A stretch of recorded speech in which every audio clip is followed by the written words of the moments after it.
Ready na ba kayo? Yes! Yes.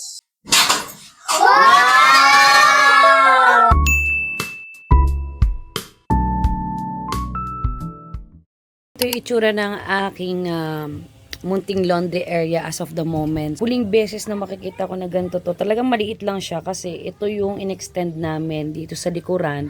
Tapos yan, nalagyan lang namin siya ng pader tsaka ng bubong. Pero the rest hindi na namin napaayos dahil alam nyo naman, tight ang budget.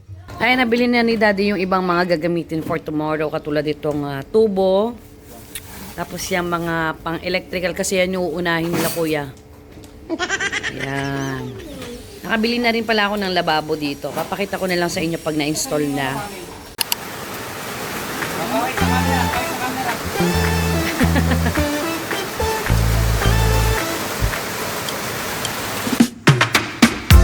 Sa vlog Jason ha.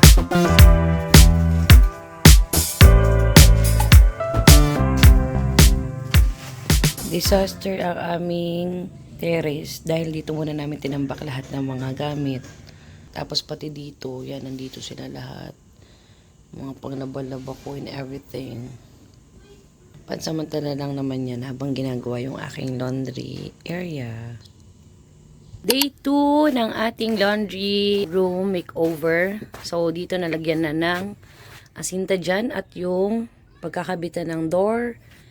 Tapos, dito naman sa loob, may mga tubo na rin na naamba. Mga electricals, and yung ating bintana. Ayan. Lagyan na nila yan dyan. So, ito yung magiging view ko every time na maglalaba ko. Diba? Napakaganda at napakahangin. Oh, diba?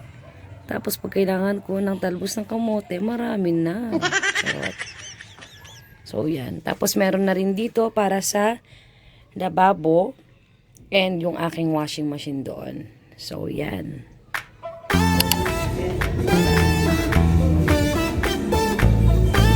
For top.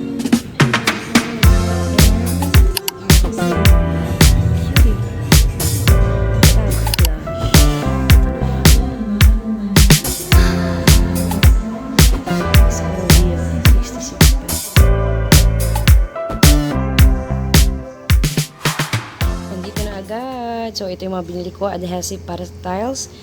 Yung mga tiles for flooring, sink, and backsplash. Tapos, PVC panel yung gagamitin natin for ceiling. And yung mga trim. Ito lahat ng mga binili ko kanina. Update sa pinapagawa nating laundry area. Sunday ngayon, so wala sila. Hindi sila mag-work. So, bukas na sila babalik. Meron ng forma yung ating lababo. Tapos na lahat ng mga palitada. Pati yung ng ating window. Ayan. Tapos nalagay na rin yung brace para sa ating ceiling. Ayan siya. So ready na yan para ikabit yung ating PVC panels. So yan. Aray ko. Meron pala mga tansi dito, bi. Update dito sa ating laundry area makeover. Hindi nila natapos, supposedly tapos na to today, pero dahil nawala ng kuryente, Diyos ko day, ay hindi natapos yung dito sa lababo. Ayan, ito na yung lababo niya. Na-imagine nyo na ba, my loves, kung anong design? And yung flooring. Ito pa lang din yung nalagay kasi wala kang kuryente. So, hindi pwede makapaglagay ng walang pangkat. So, ayan. Ito yung napili kong tiles. Tapos, tong sink, nabili ko lang yan online. Wait lang, papakita ko sa inyo. Super nice niya. Stainless din to. Tapos, ang lalim niya. So, talagang perfect ka ditong maglaba-laba. Actually, pwede rin tong pang hugasan ng mga kalderong malalaki if ever. Tapos, yung kisame din, ayan, nasimulan na. Pero, hindi pa nila cleanose kasi hindi pa tapos yung electrical.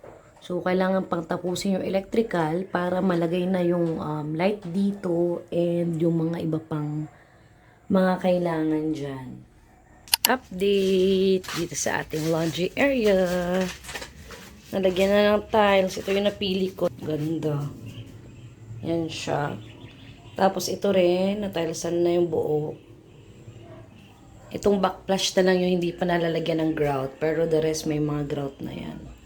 Diba? Pati sa ilalim pala, pinalagyan ko, tapos pina-elevate ko. Para hindi magdumi-dumi. Nalagyan na ng primer yung ating wall. Nakikita nyo na ba yung pinaka-design niya? Ayan, medyo makalat pa. So, mamaya, lalagay na yung pinaka-paint niya.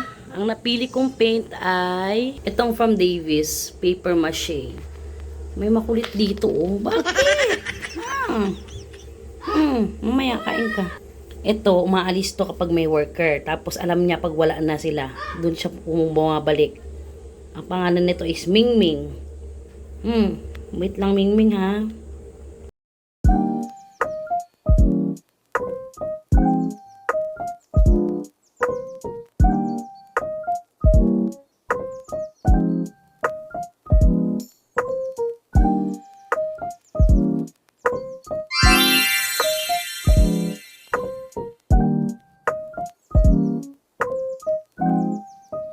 Oh, that's real good.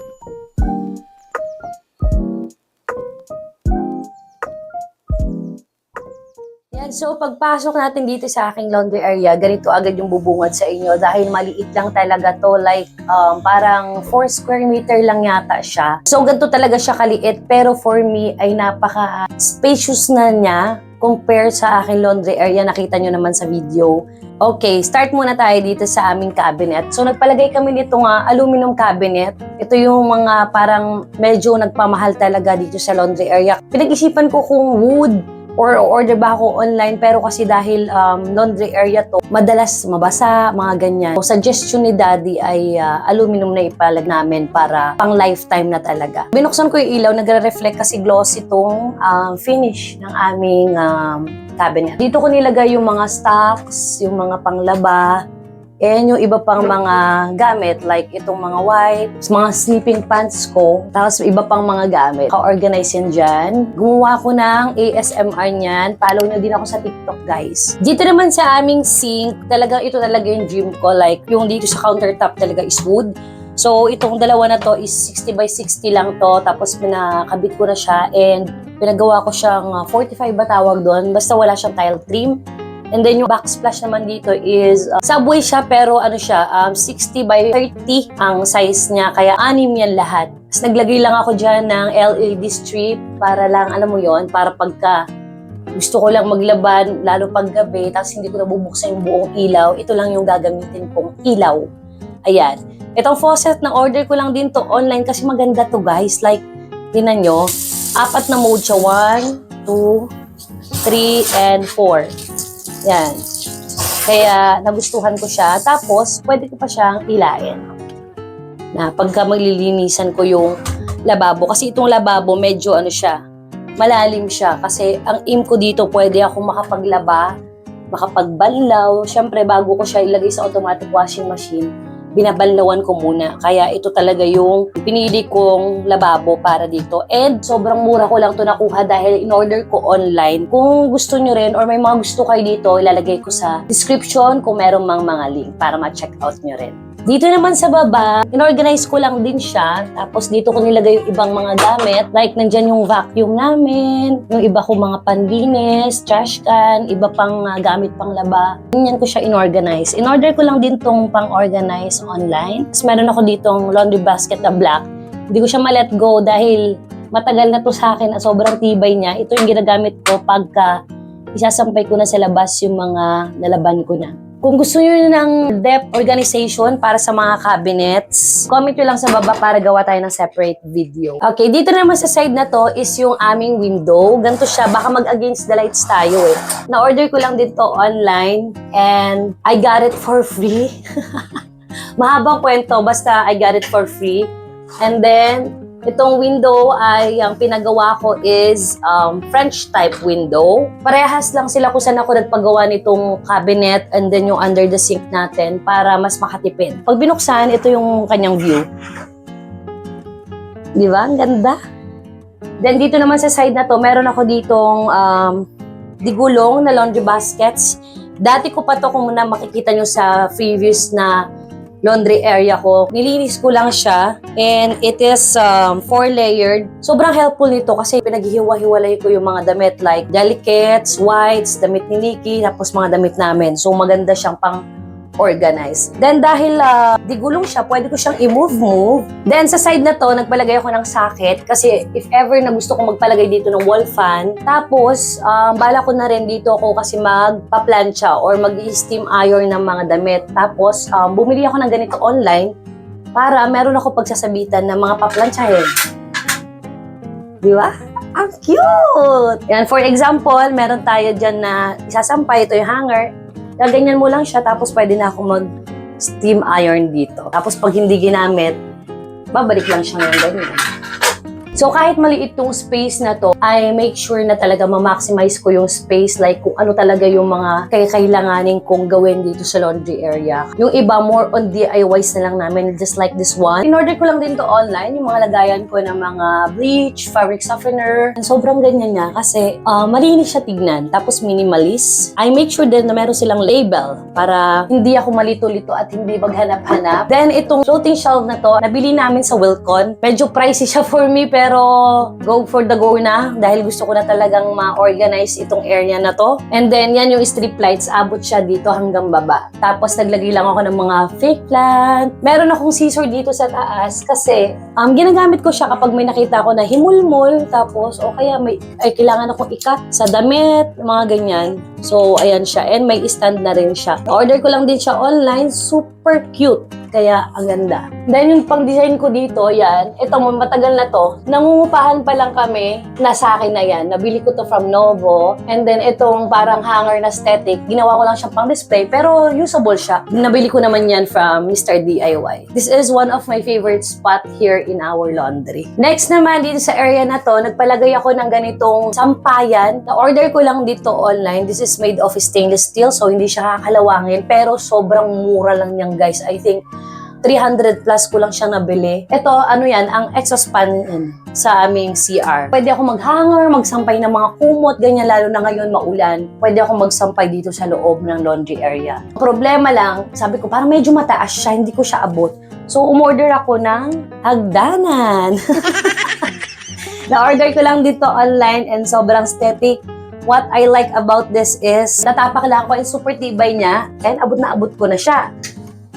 Ganyan. And napaka-useful niya kasi kapag hindi ko siya ginagamit, kung gusto kong magmuni-muni dito, pwede ko siyang upuan. Dito sa side na to, before, meron na talaga siyang gripo. So sabi ni Daddy, wag na natin tanggalin para in case, pinalitan ko lang siya ng faucet, tapos gusto ko lang white, lagyan ko lang ng kaek-ikan na ganyan na may pa-wood, nilagyan ko sticker na wood kasi nga red yan nung nabili ko. Sa floors naman, ito yung itsura ng aming floors. It is matte and gumamit lang ako ng brown na grout. And actually, ni-retouch namin yan na grout kasi hindi okay masyado yung pagka-grout nila. And naglagay lang ako ng basahan dito. This is from Mr. DIY, so wala akong magbigay na link. Ito yung aking washing machine na matagal na rin to. I think 2 years or 3 years na tong washing na to if I'm not mistaken. Ito yung isa sa mga birthday gift ko sa sarili ko before. Nilagyan ko lang din siya ng stand para ma-elevate siya and pwede ko siyang ma-move anytime. Pwede kong linisan yung area dito. Ready na ba kayo? Yes! Yes. There you go! Pasok! Wow! Pangit dito, diba? Oh, Pangit dito, diba? ayan. Naging maganda dito. Jesus! Naging maganda dito, ah! Ah, di ba? Naalala niyo ba yung dating itsura nito dati? Oh. Ang ganda! That's it for my laundry makeover. Sana nagustuhan nyo. And by the way, this is a sponsor makeover and ayaw niya na magpakilala kung sino siya and happy na siya na happy kami dito sa kinalabasan ng aming makeover. Kaya maraming salamat po. And sa lahat ng mga viewers natin, sana nagustuhan nyo. For more videos, vlogs, makeovers, don't forget to subscribe to my channel and follow nyo na rin ako on my other social media accounts. See you on our next one. Bye-bye! Like, follow, and subscribe! Yay!